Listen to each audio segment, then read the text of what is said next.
a little more time. I love it. Everyone knows the expression to know how the sausage is made, right? That you have a certain relationship with a system, an organization, a family, a community, an institution, and there's a veneer for how it is. And then when you see it operate on the inside, it's more complicated. Right? Things are always more complicated on the inside than the outside. It's not easy to make your professional life so intimately overlap with your personal, spiritual, communal life. I mean, guilty as charged. And many of us in this room really do know that. Maybe your relationship with this community began through the portal of prayer and Shabbat and a sense of the sacred. And then you entered deep, real deep, into the sausage-making part of that.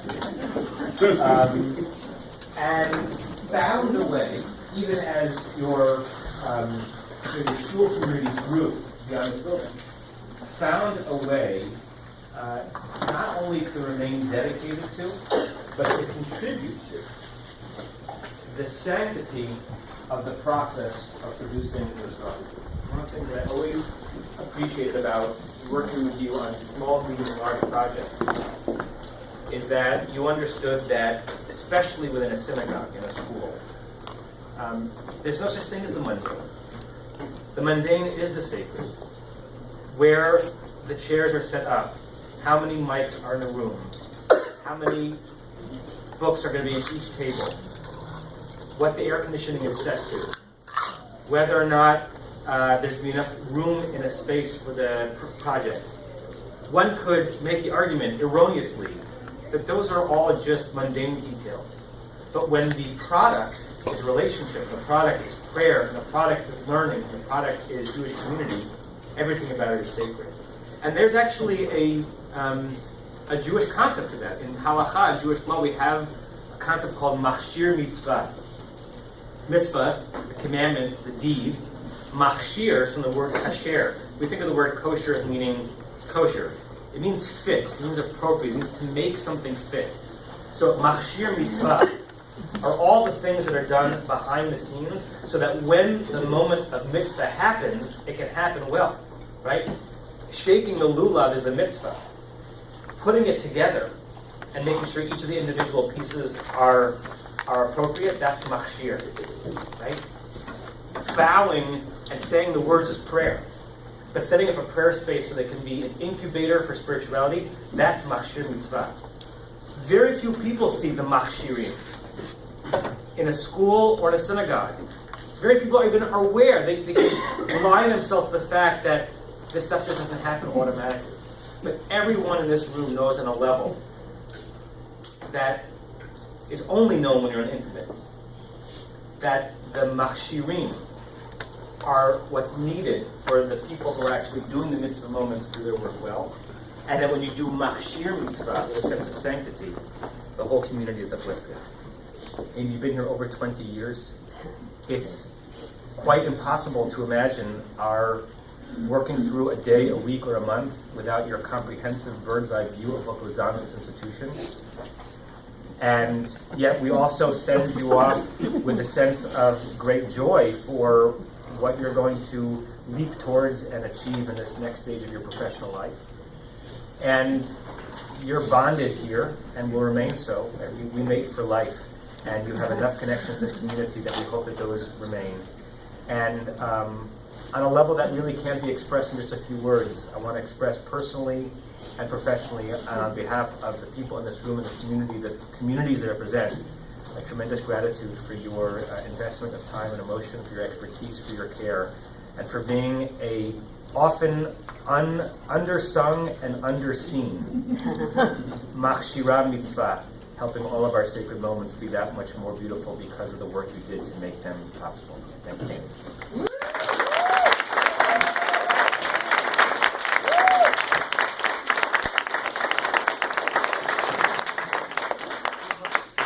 As I have to make my leave, I will yield to Rabbi Rembaum who has decades of relationship with you and your family, to share some words of his own. Rabbi Rabin. Does that mean, Rabbi, that I am decadent? No, Decorous? decorous, that's right. You should come on. I'm going to pick up on the point that Rabbi Bell mentioned and go a little bit in a different direction. Institutions are, of course, ultimately made up of people to serve people. And sometimes you get into institutions people who are great technicians of the institution, but whose personal lifestyle is different altogether. And that causes issues. I'm thinking of an example, a very stark one, from the Torah, of Aaron as the great first high priest, and his two sons, Nadav and Avihu, one of them was supposed to take his place, but they ultimately committed a heinous crime in God's eyes, and were, shall we say, eliminated. The rabbis tell us that Aaron was, one of his unique qualities, he was, actually two unique qualities. Ohev Shalom v'rodev Shalom, Ohev et habriyot, three qualities, Umakavan la Torah. He was a lover of peace, a pursuer of peace. He loved human beings, and he brought them close to Torah. In other words, as an individual, his own character, the values that governed his life, were totally in consonance with what the temple, what the Mishkan, what the tabernacle, and after the temple was supposed to do.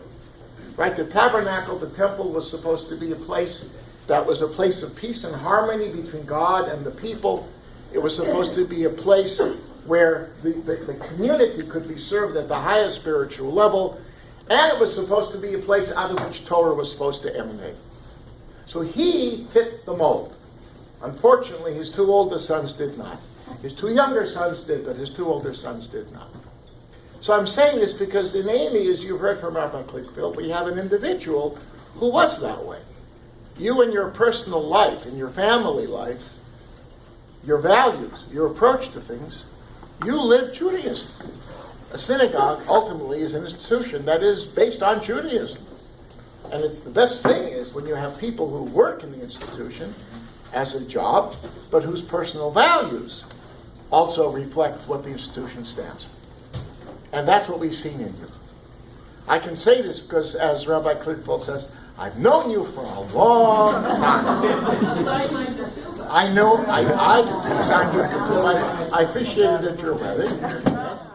But even before that, we go before that, because I want to remind you, and everybody here, you babysat Yonah at Ramah, yes, but that's right, that's a long, how old was she?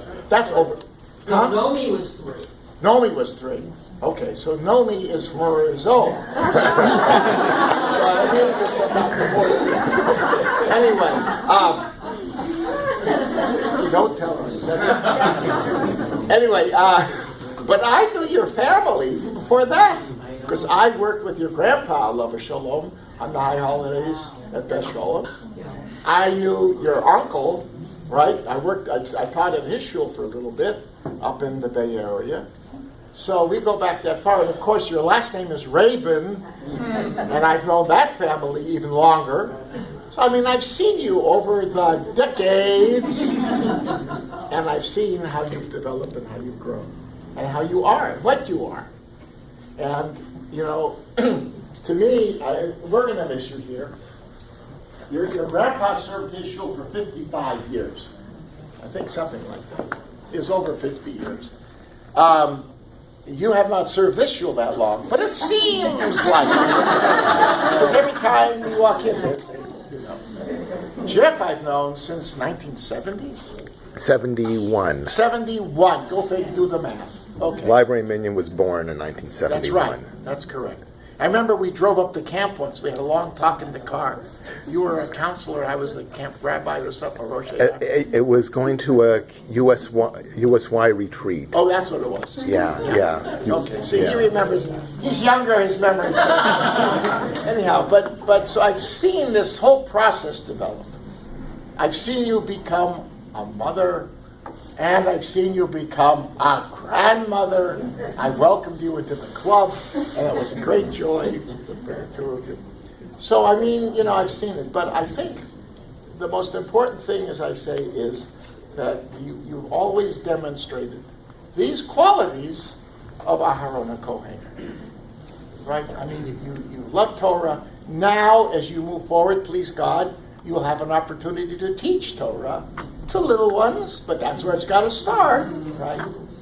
And, you love people, you're there for people, and you love peace. I mean, you're a person who your whole demeanor is one of attempting to bring harmony into the things that touch all these people. So, yeah, I'm going to miss you when I walk in, but I'm sure we'll see one another in many, many other settings. And please God for happy and good things. So again, thank you. It's your cause.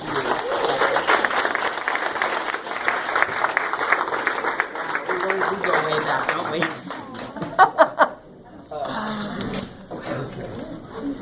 So, it's not easy to follow two rabbis. But I will echo Rabbi Rabin's words and Rabbi Kutzfeld's words of Torah. They are much more eloquent than I. But Amy, I'm trying to remember the conversation that we had back in 1995. You and I both started at Beth in 1995. I started in June, and you were my first hire. I'm trying to remember that conversation. Did we post the job? Did you come see me? How that all worked? What I do remember is as soon as we talked, I knew that this was a yes, and that you were going to be an amazing part of our staff team. And I was feeling so lucky that me starting out brand new had someone like you to be a partner and to help progress this place on a daily basis and take care of everything that was needed here. You have continued to be that for more than 2 decades, which, we were just teenagers back in those days, right, when we started.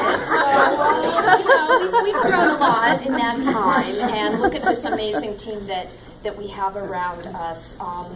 You do more than any of us know. When we spoke last week and you said to me, you don't know what I do. I'm like, well, I think I know what you do, and if not, I'm going to find out. We're going to figure it out, and we're going to make this place work, and I know that we will. But all these years, you've been so accommodating. You've been patient most of the time.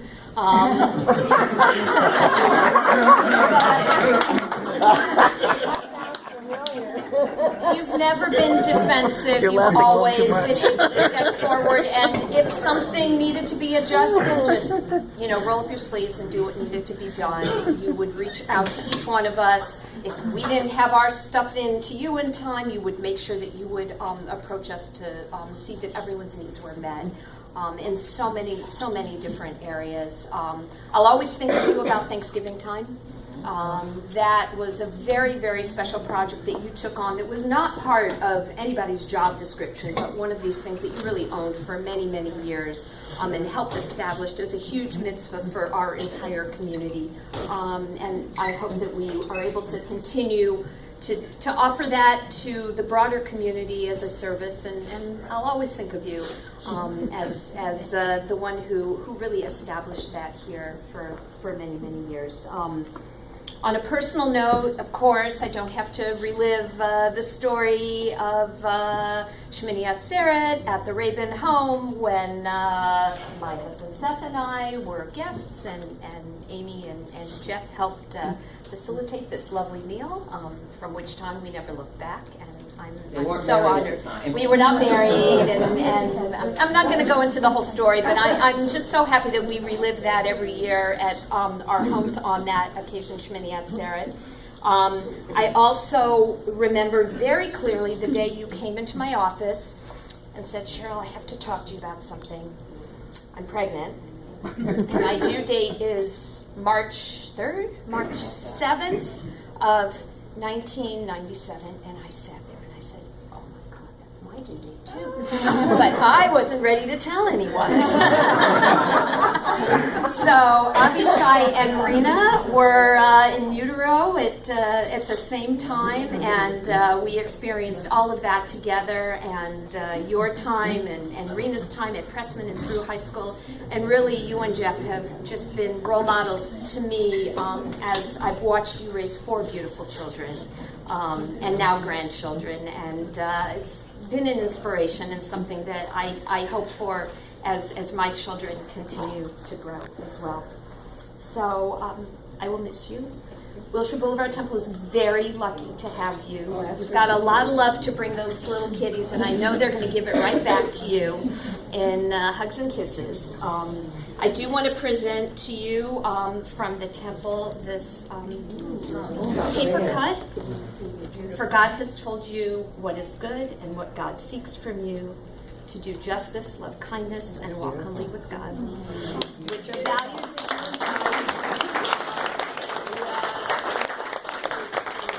that say thank you, and I will miss you. And I know I will see you in the hood very often. So.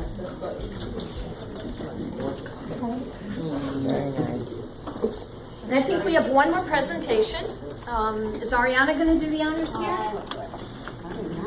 So, everybody was very serious in how much they love Amy and all the wonderful things that she does for this place, which there's no doubt. But she is taking on a new role, which she may or not be ready for, but we think that she is going to do an amazing job. And that being said, we have a little survival kit for you.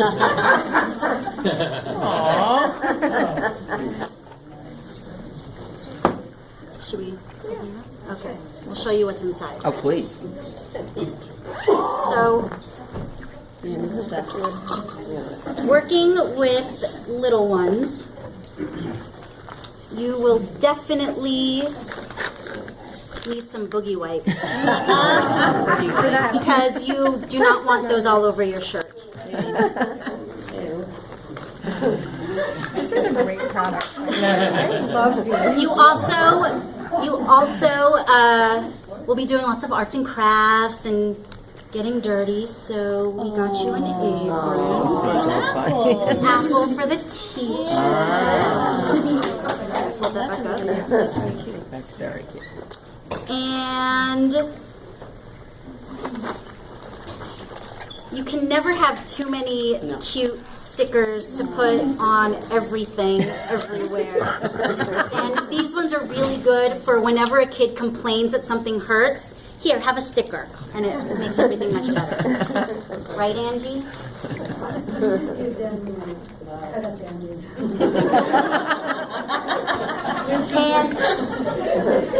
And upstairs, we all know how much you like to have things clean in your area, so you can never have enough wet ones.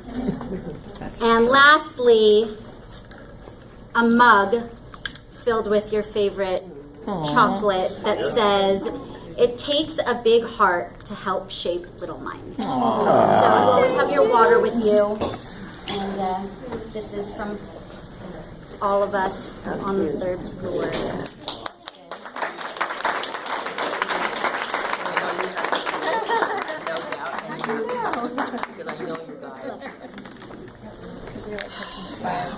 Any words for us? Yes, so I was thinking back to when Hillary left, and she went around the table and said something about everybody, and I said, no, I can't do that. So I'm not going to do that. When I started working here was August 1st, 1995. I'm terrible with dates, unlike Jeff, but that happened to be Yael, my daughter's 3rd birthday. She just turned 24. As we talked about, he was not even right. And when we started, Cheryl and I, this place was still as vibrant, but it was much more low-key. Thursdays were dark. Can you imagine a night here with, I mean, forget during the 3 weeks or something like that, but just on an ongoing basis, there was nothing here Thursday nights. And it's grown, and the school's grown, and new faces, old faces. Some of you I've worked with for the whole time I've been here, some of you very recently. And it's been an amazing experience, and I sometimes joke, which I'm actually glad Rabbi Quickfeld said, that You know, if the rabbi and Cheryl didn't walk in here, it really wouldn't make a difference. If I didn't do my job, they'd walk into an empty room. You know? I mean, it's true. If you don't have it, the school, if you don't have it set up, nothing is going to happen. They were already freaking out. So. And I know I know towards the end I was a little bit on the more impatient side, but thank you for understanding. And I am really excited I just sort of realized I needed to make a change. I'm still young enough, I'm not ready to retire like Audrey. And I wanted to do something completely out of the box. And that, I love little kids. I miss my granddaughters desperately. And it just sort of came to me one day, wow, what about working with BCC kids? So I also just heard really good things about Wilshire Boulevard. I thought it'd be a little awkward for me to say bye, Cheryl. Hi, Angie.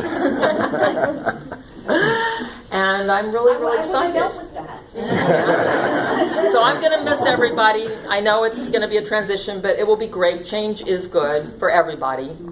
And just thank you all. I don't know what to say.